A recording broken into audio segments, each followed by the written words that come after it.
आजकल ना drink couples का ट्रेंड बहुत बढ़ता जा रहा है बड़े शहरों में। तो डिंक का मतलब क्या होता है? Double income no kids, DINK, double income no kids. तो इसमें क्या होता है, एक लड़का और एक लड़की ये दोनों आपस में शादी करते हैं और ये डिसाइड करते हैं कि मैं भी अर्न करूँगा, तू भी अर्न करेगी और हम कोई बेबीज वगैरह नहीं लेंगे। तो ऐसा क्यों होता है?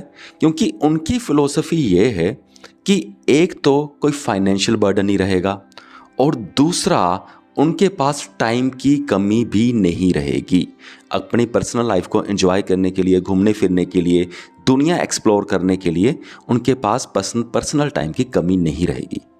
तो नॉर्मली क्या होता है कि जब बंदा बेबीज़ लेता है तो सिर्फ फाइनेंसिस की प्रॉब्लम ही नहीं आती, पर्सनल टाइम की प्रॉब्लम भी आती है। जिनके पास अच्छा खासा पैसा भी होता है तो उनके लिए भी काफ़ी प्रॉब्लम्स आ जाती हैं जब वो शाम को कुछ नया एक्सप्लोर नहीं कर पाते, कुछ नया पढ़ नहीं पाते, यानी कि बहुत कम टाइम मिलता है एज़ कम्पेयर टू वो लोग जिनके पास बेबीज़ वगैरह नहीं होते। तो हमारी प्रॉब्लम पता क्या होती है कि जब हम ऐसे नई फ़िलॉसफ़ी को या नए कंसेप्ट को सुनते हैं ना, तो हम सुनते ही कहते हैं नहीं नहीं ये तो गलत है, एक बच्चा तो चाहिए ही, है ना? या 2 बच्चे चाहिए ही, नहीं नहीं ये तो बहुत घटिया सोच है। हमें ना इस तरह से बिहेव कभी नहीं करना चाहिए। क्योंकि देखो, जो हम मान रहे हैं कि एक बच्चा होना चाहिए कम से कम, या 2 बच्चे होना चाहिए, या कम से कम एक मेल चाइल्ड होना चाहिए, ये भी एक फ़िलॉसफ़ीज़ हैं जो पहले हमारे दिमाग में हैं। मैं मानता हूँ ये चीज़ें किताबों में नहीं लिखी, पर एक्चुअल में ये एक फ़िलॉसफ़ी ही तो है। अगर देखा जाए, अगर हम बहुत पुराने टाइम में जाएँ तो तब लोग कम थे, तब पॉपुलेशन की ज़रूरत थी। तो तब इस फ़िलॉसफ़ी की भी ज़रूरत थी कि कम से कम 2 बच्चे होने चाहिए, है ना? इस कदर से वो ज़रूरत थी ताकि पॉपुलेशन थोड़ी स्टेबल हो जाए। तो कम थी, थोड़ी ज़्यादा हो जाए। तो अब ज़माना कुछ और आ गया है। अब पॉपुलेशन पहले ही बहुत ज़्यादा हो चुकी है। पृथ्वी पर पहले ही बहुत भार पड़ चुका है। पृथ्वी के सारे रिसोर्सेज ख़त्म होते जा रहे हैं। तो बड़ी प्रॉब्लम आ रही है। तो साइंटिस्ट, आप देखते होंगे कि साइंटिस्ट भी बार-बार वार्निंग्स देते जा रहे हैं कि जो ग्लोबल टेम्परेचर है वो बहुत बढ़ रहा है।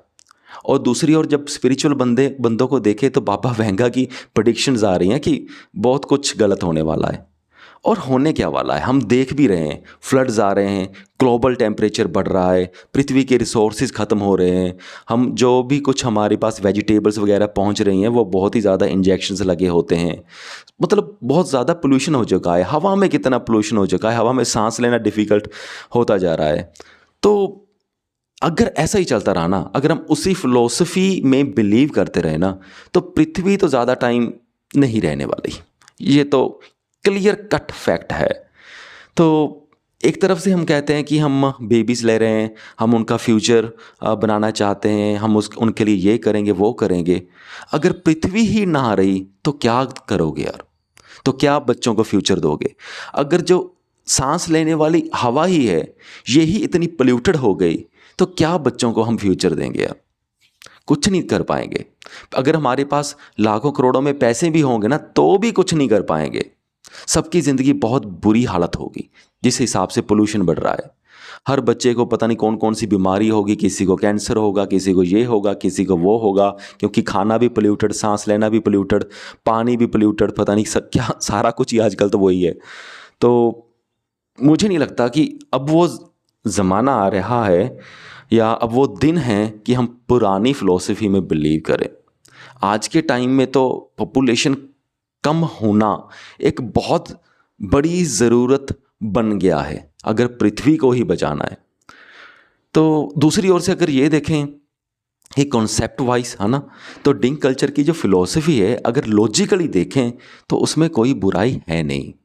क्योंकि जो डिंक कपल्स वाली फ़िलॉसफ़ी है वो ये भी जानते हैं कि आजकल ज़माना ऐसा है जब बच्चे बड़े हो जाते हैं तो वो अपने पेरेंट्स के साथ नहीं रह पाते, उनको जॉब्स के लिए अलग जाना पड़ता है। अगर शादी हो जाए तो शादी के बाद तो वैसे भी नहीं बनती, फिर भी अलग जाना पड़ता है। उनको ये भी पता है कि आजकल के टाइम में तो रहना तो अकेले को ही पड़ता है, ऐसा नहीं है कि अकेले नहीं रहना पड़ता। रहना अकेले को ही पड़ता है, बच्चे चले जाते हैं तो फिर भी मैनेज तो खुद ही करना पड़ता है। अगर हम आस-पास नज़रें घुमा के देखें तो हमें बहुत सारे ऐसे परिवार मिल जाएँगे जिनके बच्चे भी हैं, बच्चे शादीशुदा भी हैं, सब कुछ है पर वो अकेले रहे हैं और बच्चे अलग रह रहे हैं। चलो एक और पॉइंट बताता हूँ। अब बात करते हैं उन लोगों की जो शादीशुदा हैं, उनके बच्चे भी हैं, है ना?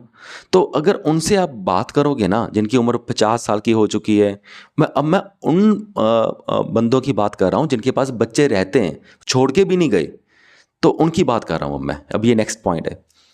तो अगर उनसे बात करोगे ना 50 ईयर्स का है, जो 55 ईयर्स का है, जिसने दुनिया देख ली है, तो उनका भी यही कहना होता है कि हमारे पास बच्चे भी हैं, हमारा हस्बैंड भी है, घर पे रहते हैं और हमारी जो रिस्पॉन्सिबिलिटीज़ है बहुत ज़्यादा बढ़ चुकी हैं। तो वो कहते हैं कि हमारा घर जाने को मन नहीं करता। अगर वो जॉब कहीं लगे हुए हैं, वो सीधा कहते हैं कि हमारा घर जाने को मन ही नहीं करता। हमारा यही मन करता है कि हम स्कूल में ही रहें, ऑफ़िस में ही रहें या जो भी अगर बैंक सेक्टर में जॉब करते हैं तो अपने बैंक में ही रहें। तो घर जाने का मन नहीं करता। कहते घर में जाके वही कलेश, वही बच्चों का रोना-धोना बड़ा कुछ है। तो इसके साथ वो ये भी कहते हैं कि हमारे पास सब कुछ है लेकिन फिर भी हम बहुत अकेले फ़ील करते हैं। जो बच्चे हैं वो अपने मोबाइल फ़ोन में व्यस्त रहते हैं या जिनके बच्चे जो शादीशुदा हैं उनके जो पोता-पोती है तो वो अपने मोबाइल फ़ोन में अपने व्यस्त हैं। सारे अपने-अपने कामों में लगे रहते हैं, हमसे कोई बात नहीं करता। और ये बातें मैंने बहुत ज़्यादा सुनी है कि हम बुज़ुर्ग हो चुके हैं, हमसे कोई बात ही नहीं करता। तो हम बहुत ज़्यादा अकेला महसूस करते हैं अपने ही घर में रहते हुए। तो वो चाहते हैं कि अब हमसे कोई बात करे। तो क्या है कि ज़माना ही ऐसा है कि ज़माने की गति ही ऐसी हो चुकी है, जो बच्चे हैं जब आप बूढ़े हो जाओगे ना तो आपके बच्चे आपके साथ बात नहीं कर पाएँगे। क्योंकि बहुत फास्ट पेस्ड वर्ल्ड हो चुका है। अब उन्होंने अपना करियर बनाना है, उन्होंने पैसे और कमाने हैं। अगर आपके बच्चे ऑलरेडी काम कर रहे हैं तो फिर वो साइड हसल करेंगे। एक एक्स्ट्रा सोर्स ऑफ इनकम भी चाहिए क्योंकि अब सभी को सब कुछ चाहिए, उसकी वाइफ़ को सभी कुछ चाहिए, उसके बच्चों को सभी कुछ चाहिए, है ना? वो देखते हैं कि हाँ भई जो मेरे फ्रेंड्स हैं, अगर बच्चे ऐसा बोलते हैं, जो मेरे फ्रेंड्स हैं उनको तो ये मिला है, आप पापा मुझे भी लेकर दो, तो पापा के पास कोई ऑप्शन नहीं रहती, उनको फिर एक्स्ट्रा वर्क करना पड़ता है। दिन रात सारे कुचले तो पड़े हैं और ऊपर से लोन उठा लेते हैं, गाड़ी महँगी ले ली, घर महँगा ले लिया, बैंड तो बची होती है। अब वो क्या आपसे बात करेंगे? तो अब वो क्या घर के बुज़ुर्गों के साथ बात करेंगे? नहीं कुछ हो पाता, ज़माना बदल रहा है। तो इन सारी चीज़ों को अगर ध्यान में रखें तो मैं तो यही कहता हूँ कि जो डिंक कल्चर की जो फ़िलॉसफ़ी है ना, डिंक कपल्स की जो फ़िलॉसफ़ी है, तो उसे ध्यान से एटलीस्ट हम सुनें, समझें। अगर अच्छा लगता है तो फ़ॉलो करें, अगर नहीं अच्छा लगता है तो ना करें।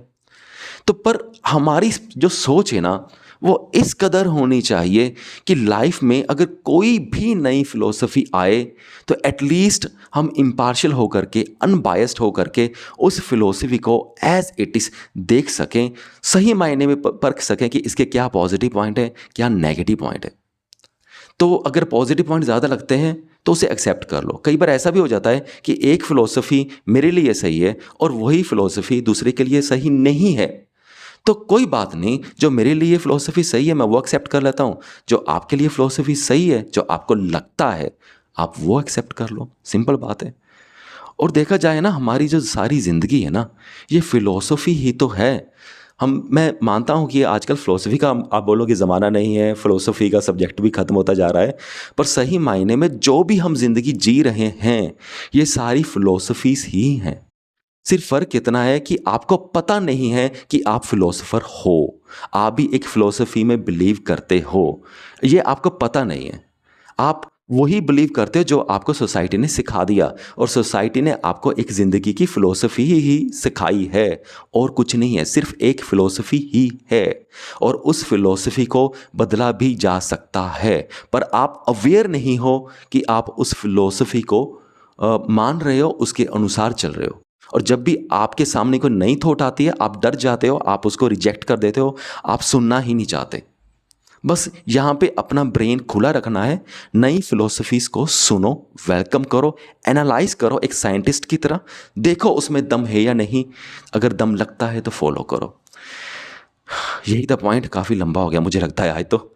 चलो कोई बात नहीं, इस वीडियो को यहाँ तक देखने के लिए आपका बहुत-बहुत धन्यवाद।